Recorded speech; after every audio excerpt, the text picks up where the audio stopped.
Hey everyone, welcoming you all. So, till now we have covered topics like the Doctrine of Structure, Article 12, Article 13, Article 14, and the other constitutional principles like Doctrine of Waiver, Doctrine of Eclipse, Doctrine of Severability.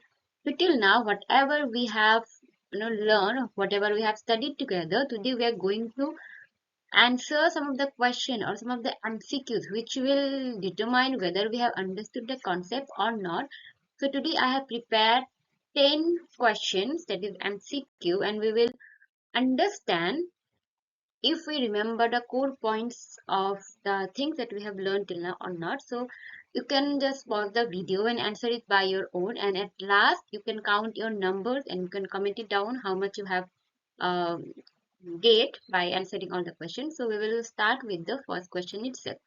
So the first question states, the basic structure doctrine was propounded in which landmark case? Again, it's a very important question which has the probability to come in most of the exams. For example, AIB, All India Bar Council exams, and other exams relating to the judiciary. So this is a very important question. So here, as you can see, there are four options which for uh, you to understand which one should be the answer. So I'll just here give two hints on what basis you can understand what the answer would be if you have uh, watched the other videos of mine where I have explained the basic structure doctrine in a detailed way. So I'll just give here two hints. One, the answer is also known as the fundamental rights case. This is the first hint. The other hint that I'll give. So while explaining the basic structure doctrine, there is a statement that I have made by which decoding you can understand all the series of case law that's important in order to understand the basic structure doctrine. So the statement was like that: as to has a girlfriend.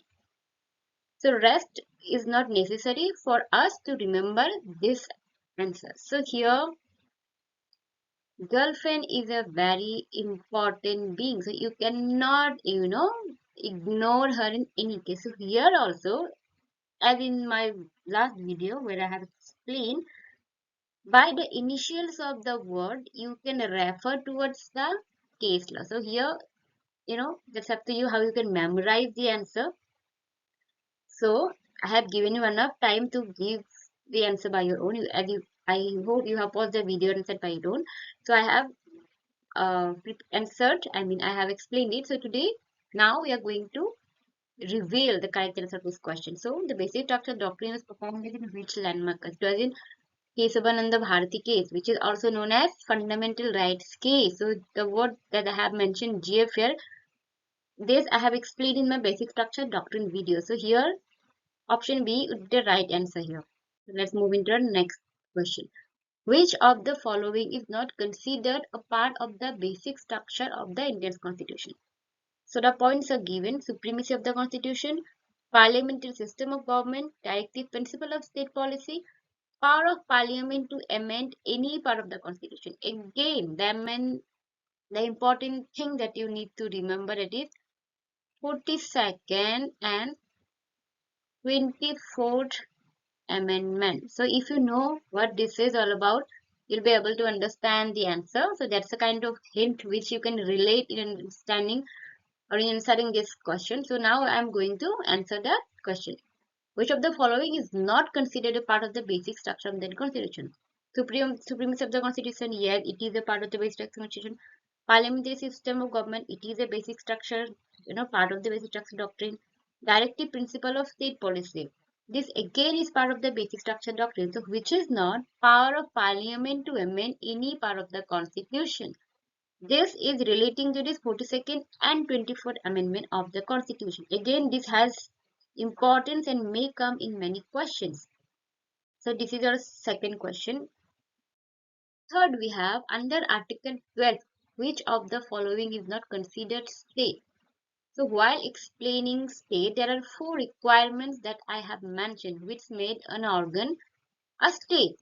And these are the options where we need to see whether the requirements is present here or not. So the options here are the President of India, private individuals, local authorities, and Government of India. So Here, the thing which is incorrect, that is option B, that is private individual. So under Article 12, private individual doesn't fall in the category of state. So let's move into the other question. Article 13 of the Indian Constitution deals with judicial review of pre-constitutional and post-constitutional laws, fundamental duties, amendment procedures, reservation in legislation. So amendment procedure we will get in 368. Fundamental duties is another list, reservation legislation in another list. So what left here? Judicial review of pre-constitutional and post-constitutional laws. So while reading Article 13, it is not explicitly mentioned anywhere about the judicial review thing, but it's simply written here that if a law is inconsistent with the fundamental rights, that would be declared as void and that will be reviewed by the judiciary itself. So indirectly judicial review has a shelter under Article 13 and it's a very kind of tricky question. But here the answer would be Article 13 of the Indian Constitution deals with judicial review of pre-constitutional as post-constitutional law. So another trick that you can remember, that is Article 13 clause 1 deals with pre-constitutional law and 2 deals with post-constitutional law. So here 2 of the requirements is already present. So this is, there's possibility if you don't know the answer that it would be the option A. So let's move to the other question. The doctrine of severability states that, again I have explained this doctrine in my other video, so you can refer to that. If a part of a statute is unconstitutional, the whole statute is invalid. If a part of a statute is unconstitutional, only that part is invalid and the rest remains valid. The Constitution cannot be amended beyond a certain limit. Fundamental rights can be waived.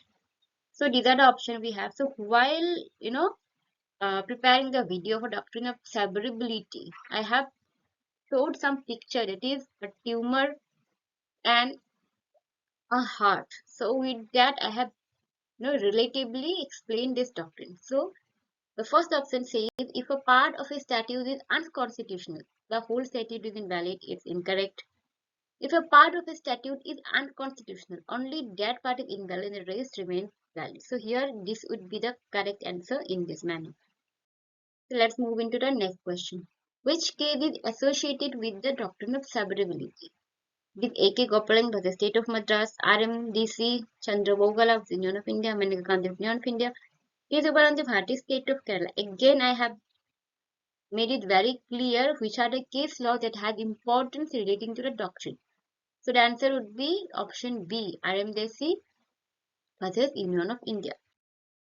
So the next question we have, the doctrine of eclipse applies to which type of laws? Laws that are void from their inception, pre-constitutional laws that violate fundamental rights, post-constitutional laws that are unconstitutional, international treaties. So here we can apply the removable, trick. Here post-constitutional laws that are unconstitutional. So after the commencement of the Constitution, it is strictly prohibited that any law which is, conflict with the fundamental right cannot be made. So this is, removed here. Next we have pre-constitutional laws that violate fundamental rights. So that would be hidden by doctrine of eclipse. So doctrine of eclipse would be applies to pre-constitutional laws that violate fundamental rights.